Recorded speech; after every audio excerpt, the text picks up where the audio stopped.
আমি আমার বক্তব্যে বলেছিলাম 24-এর 5ই আগস্টের পর থেকে নির্বাচনের আগ পর্যন্ত 11,000 কোটি টাকা ডিসবার্স করা হয়েছে রাজনৈতিক বিবেচনা। বলেছিলাম রেকর্ড। তারা অনেক কথাই বলেছিলাম, প্রমাণ করুন।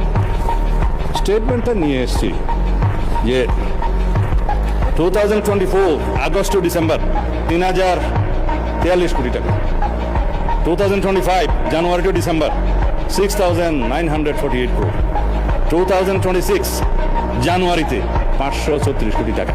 এইটা আমি টোটাল করে দেখাচ্ছি।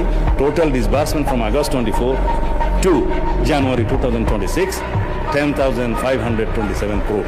আমি 11,000 বলেছিলাম, এই তো এখানের সংখ্যা থেকে 10 দিন বাকি আছে। জানুয়ারির 30 আছে, এটা ফেব্রুয়ারির 10 পর্যন্ত হবে। 12 তারিখ নির্বাচন হয়েছে।